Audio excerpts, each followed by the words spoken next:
काफी अच्छा है। मुझे निश्चित रूप से अपनी लाइसेंस प्लेट बदलवानी है। ब्रायन कोब्रगर यूनिवर्सिटी ऑफ इडाहो के 4 छात्रों की हत्या के लिए उम्र कैद भुगत रहा है और अब नया निगरानी फुटेज इस मामले में एक अहम कड़ी जोड़ रहा है। जांचकर्ताओं का कहना है कि हत्याओं के सिर्फ 5 दिन बाद उसने क्या किया। वाहन पर पेंसिल्वेनिया नंबर प्लेट थी। उस वीडियो के अनुसार ब्रायन कोबरगर वॉशिंगटन डीएमवी में गया, अपनी नंबर प्लेट बदलवाई और बेसबॉल और हाइकिंग के बारे में हल्की फुल्की बातें की, जबकि जांचकर्ता हत्यारे की कार की तलाश कर रहे थे। इससे उसे असल में क्या फायदा हुआ? क्या उसे और समय मिला या वह पहले ही पकड़ा गया?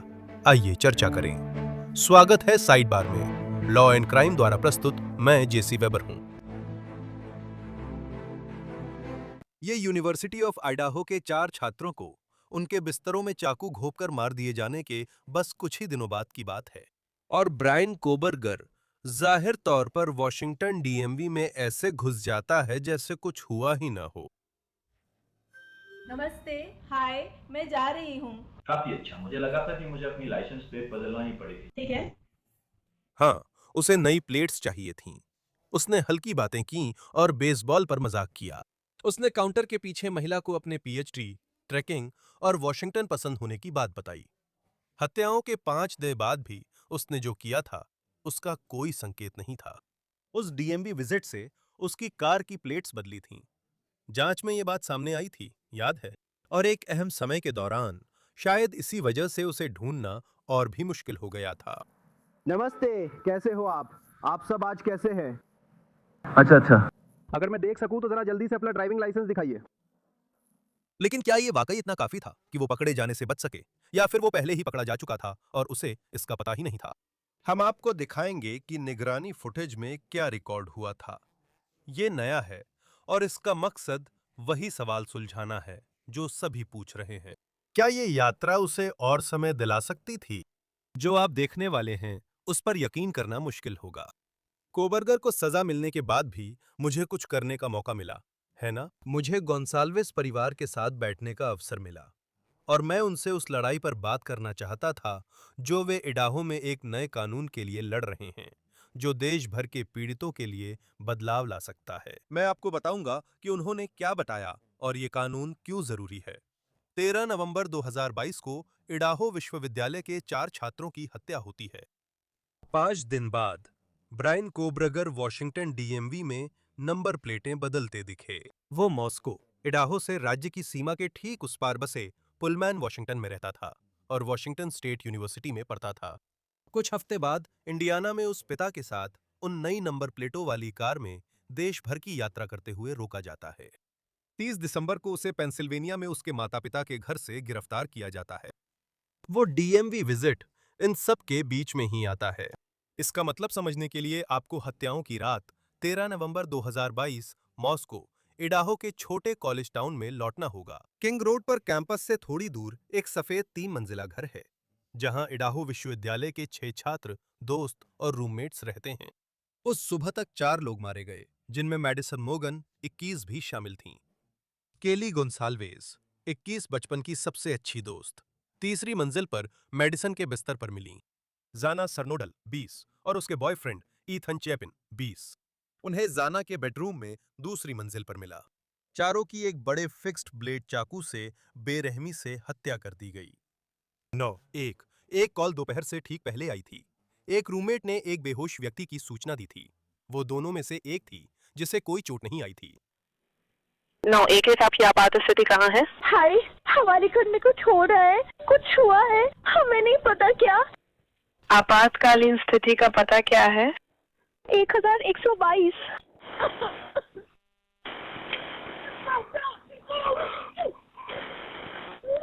पते का बाकी हिस्सा क्या है? Kings road. सब ठीक है। और क्या वो एक घर है या अपार्टमेंट? वो एक घर है। जब अधिकारी वहां पहुंचे तो वे एक ऐसी चीज का सामना कर बैठे जिसकी किसी ने उम्मीद नहीं की थी।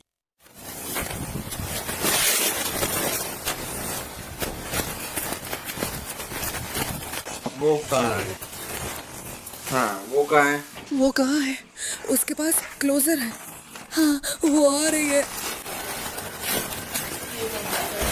यहाँ पर ऊपर, यहाँ बढ़िया।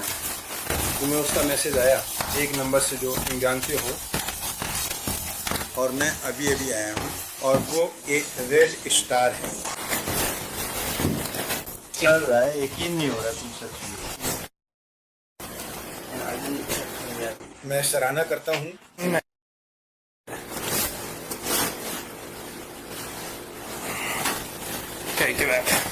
मुझे नहीं पता तुम अब भी इम्यून हो या नहीं, ये दिलचस्प है। मैंने उसे पकड़ लिया।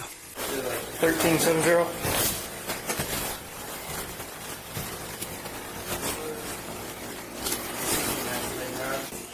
Stay back there, please.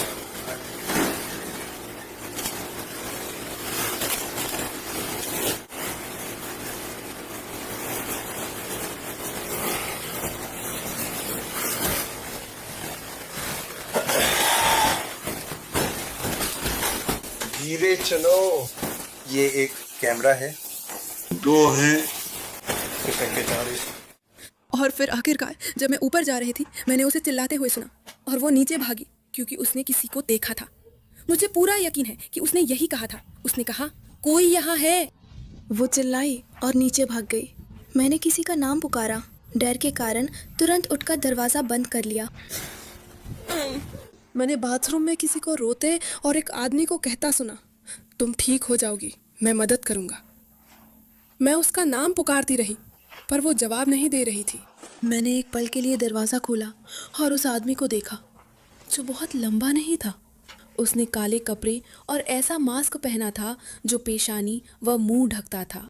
और मैंने दरवाज़ा बंद कर लिया और मैंने कॉल किया और मुझे समझ नहीं आ रहा था कि क्या करूं। वो बची हुई रूममेट्स में थी जिसने कातिल को देखा और ऐसी बातें सुनी जो किसी को नहीं सुननी चाहिए। सीन प्रोसेस करने में घंटे लगे, घटना जोड़ने में दिन और जनता को यह पता चलने में कि कोई संदिग्ध है हफ्ते लग गए। जांच ने एक सफेद हुंडई एलांट्रा पर ध्यान केंद्रित किया जो हत्या की रात घर के पास दिखी थी। जासूसों ने घंटों निगरानी फुटेज देखी और वाहनों का पीछा किया। उन्होंने पड़ोसियों से पूछताछ की और आखिरकार उन्हें एक नाम मिला, ब्रायन कोबरगर। उस समय कोबरगर एक अज्ञात शख्स था। वह 28 वर्षीय वॉशिंगटन स्टेट यूनिवर्सिटी में क्रिमिनोलॉजी का पीएचडी छात्र था। वह पुलमन में रहता था और सफेद हुंडई एलांट्रा चलाता था, मॉस्को से 10 मील दूर। 30 दिसंबर 2022 को हत्याओं के 6 हफ्ते बाद उसे पेंसिल्वेनिया में अपने माता-पिता के घर से गिरफ्तार किया गया। दूसरे आरोप के तहत जो मेडिसन मोगन की हत्या से संबंधित है, प्रथम श्रेणी की हत्या का आरोप है। आप खुद को दोषी मानते हैं या निर्दोष? तीसरे आरोप के तहत जो काइली गोंसाल्वेस की हत्या के लिए प्रथम श्रेणी की हत्या से संबंधित है, आप खुद को दोषी मानते हैं या निर्दोष? चौथे आरोप के तहत जाना सरनोडल की प्रथम श्रेणी की हत्या के संबंध में क्या आप खुद को दोषी मानते हैं या निर्दोष? एथन चैपिन की प्रथम श्रेणी की हत्या के 5वें आरोप में क्या आप खुद को दोषी या निर्दोष मानते हैं? पिछली गर्मियों में कोबरगर ने चारों हत्याओं के लिए दोष स्वीकार किया था और उसे बिना पैरोल के लगातार उम्र कैद की 4 सजाएं मिली थीं। परिवारों को आखिरकार अदालत में अपनी बात रखने का मौका मिला। उस दोष स्वीकारोक्ति और गिरफ्तारी से पहले कुछ समय का अंतर था और उस समय के अंतराल में ब्रायन कोबरगर ने कुछ ऐसा किया जिसने एक पल के लिए बहुत कुछ बदल दिया हो सकता था। हमें फिर उसी डीएमवी पर ले जाया जाता है जो आप देखेंगे वो हत्याओं के 5 दिन बाद 18 नवंबर 2022 को हुआ। ब्रायन कोबरगर पुलमैन वाहन और पोत लाइसेंसिंग कार्यालय में अपनी लाइसेंस प्लेट बदलवाने आया है और ये फुटेज जिसे यूट्यूबर क्रिस्टीज केओस ने प्राप्त किया है हम आपको दिखाने जा रहे हैं। जरा देखिए। इस वाले से, वॉक्सवैगन से। नमस्ते।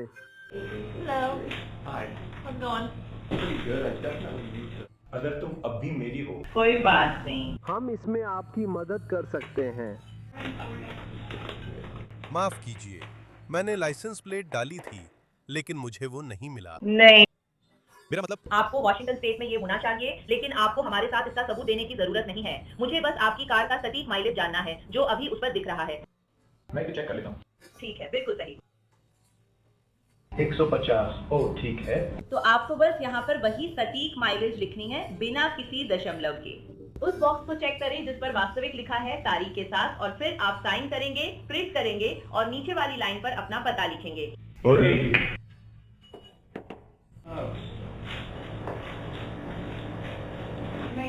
आई। काश इसके साथ काम हुआ होता। क्या वो बेहतर पैकेज था? हाँ, या उनके पास वो नहीं था? मुझे वो नहीं मिला। ओह, ठीक है। अभी कारें ढूंढना कठिन है। मैं लोगों को जानती हूँ जिन्हें पसंद की कार के लिए 1 साल इंतजार करना पड़ा। नया टाइटल डाक से आ रहा है और ये घर पे बना हुआ है, तो उस पे ध्यान देना। अगर वो खो गया है और आपके पास कुछ है तो बस उन्हें बता देना और वे फिर से जारी कर देंगे। हम ये सुनिश्चित करेंगे कि रिंग हो या न हो, दोनों में कोई गड़बड़ी न हो। और अब मैं रहूंगा, तो अगर कभी तुम्हें इंटरनेट की जरूरत पड़े। हाँ, वे थोड़ा सा शुल्क लेते हैं, पर मुझे नहीं लगता कि वे ऐसा करते हैं। जब तक वो लौट कर काम शुरू न करे तब तक हाँ, तुम्हें ठीक रहना चाहिए। ये उन बहुत सी चीजों की जांच करता है जो कोड सेव करते हैं। तो फिर कुछ दिन पहले 4 लोगों की चाकू से हत्या के बाद उसने ये अपराध किया। ब्रायन कोबरगर हंस रहा है, नंबर प्लेट बदल रहा है, जैसे सब सामान्य हो। वैसे यही बात वाकई डरावनी है। मैं सोच सकता हूं कि अब ये देखकर लोग कहेंगे, ओह वाह, मैंने इस आदमी से बात की थी। अब सवाल यह है कि इससे उसे असल में क्या मिला? क्या इससे उसे कोई फायदा हुआ, या फिर उसका समय पहले ही लगभग खत्म हो चुका था, है ना? मैं इसे विस्तार से समझाना चाहता हूं। तो सबसे पहले यह तर्क है कि हाँ, इससे चीजें बदल सकती थीं। फिर दूसरा तर्क है, क्या इससे कोई फर्क पड़ता? वे वही इस्तेमाल करने वाले थे जो हम जानते और पुष्टि कर सकते हैं। 13 नवंबर को कोबरगर ने पुलमैन, वॉशिंगटन से मॉस्को, आइडाहो तक सफेद हुंडई एलांट्रा में यात्रा की, जिस पर पेंसिल्वेनिया की नंबर प्लेट थी। वो कार्किंग रोड के घर के पास हत्या के वक्त दिखी थी। 18 नवंबर को वो डीएमवी गया और पेंसिल्वेनिया नंबर प्लेट्स को वॉशिंगटन प्लेट्स में बदलवाया। कानून प्रवर्तन एजेंसियों ने सफेद एलांट्रा के लिए देश भर में अलर्ट कई हफ्तों बाद जारी किया। जांचकर्ता वॉशिंगटन में रजिस्टर्ड सफेद एलांट्राओं की तलाश कर रहे थे, क्योंकि अपराध इडाहो में हुआ था, जो बॉर्डर के पास है। कोबरगर की कार सूची में नहीं थी, क्योंकि रिकॉर्ड निकालते समय उस पर पेंसिल्वेनिया नंबर प्लेट थी। उसने हत्याओं के बाद वॉशिंगटन में रजिस्ट्रेशन कराया। एक अहम अवधि में वो कार जांचकर्ताओं की तलाश के विवरण से मेल नहीं खाती थी। टीएमजेड के अनुसार अभियोजकों का कहना है कि डीएमवी विजिट ने पुलिस के लिए कातिल की कार ट्रैक करना मुश्किल कर दिया और उसे समय मिल गया। शायद हमेशा के लिए नहीं, पर काफी था। तो अब नहीं के पक्ष में तर्क है, इससे कोई फर्क नहीं पड़ता। हकीकत यह है, डीएमवी के रिकॉर्ड अब भी मौजूद हैं। उनमें दर्ज है कि उसके नाम, पते और गाड़ी वाला आदमी 18 नवंबर को खुद वहां आया था और नंबर प्लेट बदलवाई थी। नंबर प्लेट गायब हुई, लेकिन कागजी रिकॉर्ड मौजूद है। दिसंबर तक जांचकर्ताओं ने सफेद एलांट्रा को कोबरगर से जोड़ लिया था। वॉशिंगटन स्टेट यूनिवर्सिटी के पार्किंग रिकॉर्ड्स के मुताबिक उसकी गाड़ी कैंपस में थी। फोन डेटा से पता चला कि उसका फोन हत्याओं से पहले कई बार किंग रोड वाले घर के पास था। नंबर प्लेट्स ने कुछ नहीं रोका, और ये देखिए, यहां तक कि नंबर प्लेट बदलने के बाद भी जब वह अपने पिता के साथ पेंसिल्वेनिया की क्रॉस कंट्री ड्राइव पर था, उसे 2 बार रोका गया। नमस्ते, कैसे हो? आप सब आज कैसे हो? अच्छा, अगर हो सके तो जरा जल्दी से अपना ड्राइविंग लाइसेंस दिखाओ। देखो, वो उस आदमी के पास है यार। वो उस आदमी के ठीक पीछे था, बहुत पास से। गाड़ी चलाने के लिए तुम्हें रोका गया। क्या ये तुम्हारी कार है? ठीक है, बढ़िया। तुम कहाँ जा रहे हो? हम WSU से आ रहे हैं। धन्यवाद भगवान। WSU क्या है?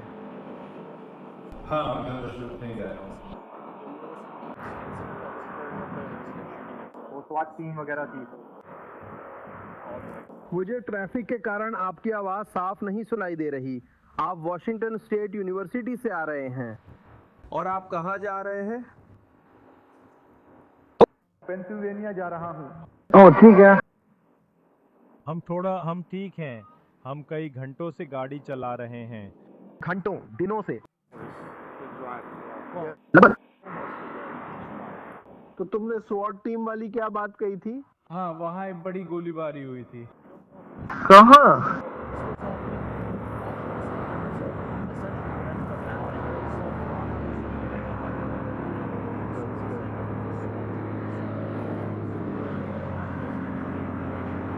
दिलचस्प, वाह। ये डरावना आप बता सकते हैं कि इसने सोचा नहीं था? तो क्या आप सब वहाँ यूनिवर्सिटी में काम करते हैं? असल में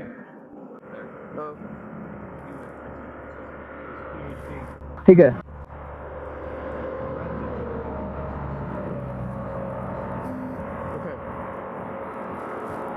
हाँ, मैंने उस घटना के बारे में कल ही सुना था। करीब 1.5 घंटे पहले। मुझे नहीं पता वहाँ 2 शूटर थे या नहीं, लेकिन उन्होंने किसी को गोली मारी थी। उसके बारे में हमें असल जानकारी नहीं है। दिलचस्प। ठीक है, लेकिन एक काम करो, इसे ज्यादा मत सोचो, ठीक है? धन्यवाद, मैं आपका आभारी हूँ। वो ट्रैफिक स्टॉप 15 दिसंबर को हुआ था। कार पर वॉशिंगटन की नंबर प्लेट थी जो उसने 1 महीने पहले ली थी। अधिकारी को आगे की जानकारी नहीं थी, लेकिन 2 हफ्ते बाद 30 दिसंबर को ब्रायन कोबर्गर को पेंसिल्वेनिया में उसके माता पिता के घर से गिरफ्तार किया गया। डीएमवी जाने से उसे कुछ समय मिला, लेकिन हमेशा के लिए नहीं। जांच ने उसे पकड़ लिया, सबूत भी सामने आ गए और आखिर में वो नई नंबर प्लेट्स भी कुछ नहीं रोक पाईं। शायद जितना वो चाहता था उतना भी नहीं। 2025 की गर्मियों में कोबरगर ने गुनाह कबूल कर लिया। उसे 4 लगातार उम्र कैद की सजाएं मिलीं और केस खत्म हो गया, या ऐसा लगा। कुछ महीनों बाद कानून प्रवर्तन एजेंसियों ने जांच से जुड़ी हजारों क्राइम सीन की तस्वीरें जारी कीं, जिनमें किंग रोड वाले घर का अंदरूनी हिस्सा भी दिखा।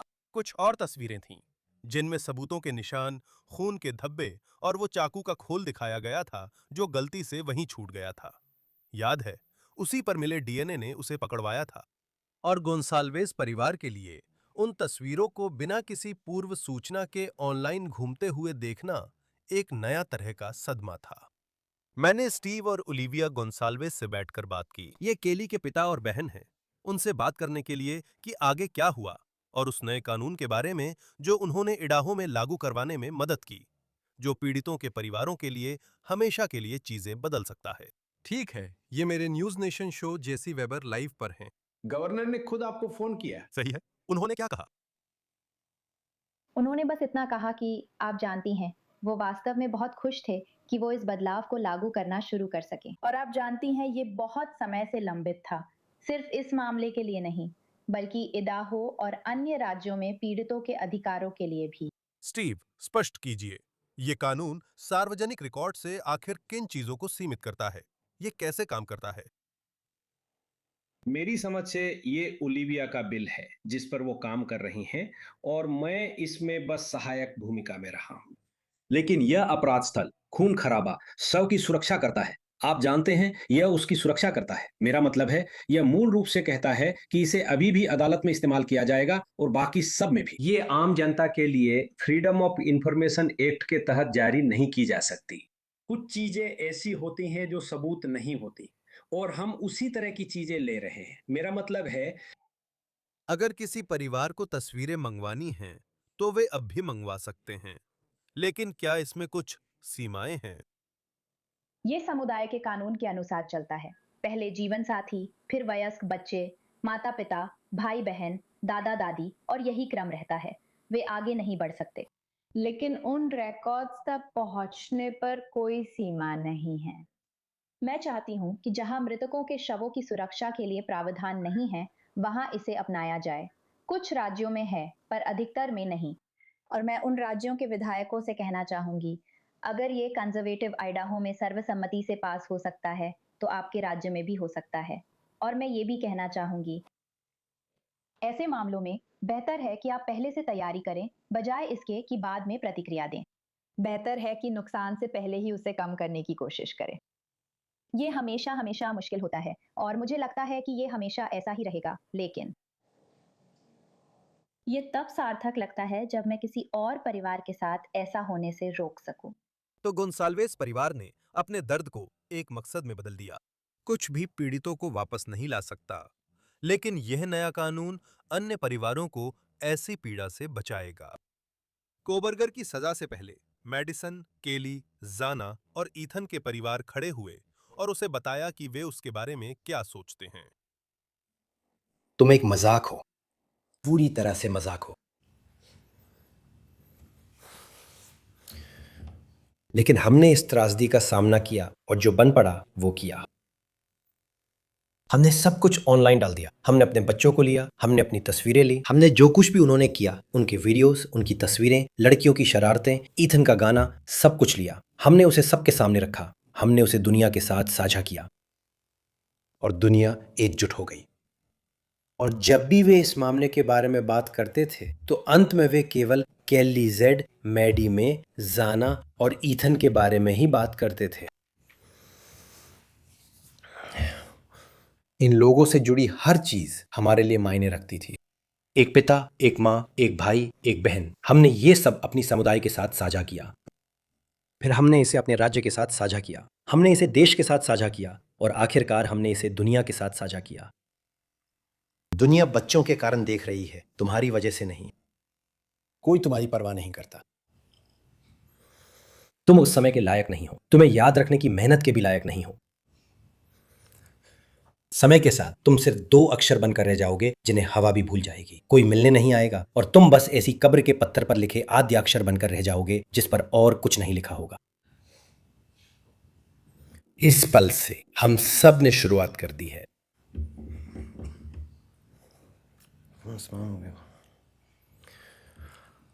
अब से हम तुम्हें भूल जाएंगे। हम चाहते हैं, मैं अंत में जाते हुए एक आखिरी बात कहूंगा। तुमने गलत परिवार चुना है और हम तुम्हारे जापान यात्रा पर तुम पर हंस रहे हैं। ये आज या कल होगा। मैं इसी के साथ समाप्त करूंगा। भगवान उन सभी पुरुषों और महिलाओं को आशीर्वाद दें जिन्होंने इस मामले पर काम किया और जो कड़ी मेहनत आप लोगों ने की। आपने हमें शोक मनाने और इससे गुजरने दिया। आप लोगों ने जितनी मेहनत की और जिस तरह से आप लोगों ने सब कुछ एक साथ रखा वो बहुत सुंदर था। मुश्किल समय की उम्मीद थी, लेकिन आप सभी का धन्यवाद। भगवान आप सबको आशीर्वाद दें। मुझे नहीं पता मेरी सीमाएं क्या हैं, लेकिन मैं सच में बहुत संघर्ष कर रहा हूं। मैं संघर्ष कर रहा हूं और तुम्हारे साथ जंगल में रहना चाहता हूं ताकि मैं तुम्हें खोने के दुख और दर्द के बारे में सिखा सकूं। मैं भगवान से प्यार करता हूं, तुम्हारी जान लेना मेरे हाथ में नहीं है। मैं गारंटी देता हूं तुम कमजोर हो। भगवान मैं बस एक पल देना चाहूंगा यार। हाँ, जंगल में 5 मिनट। ओह यार, तू नरक जाएगा। मुझे पता है लोग दूसरी चीजों में भी विश्वास करते हैं। तू बुरा है, तेरे लिए स्वर्ग में जगह नहीं। तूने हमारे बच्चों को छीन लिया। तू बहुत दुख झेलेगा यार। मैं कांप रहा हूं क्योंकि मैं तुझ तक पहुंचना चाहता हूं। बस उम्मीद है तू मेरी ऊर्जा महसूस कर सके। नरक में जा।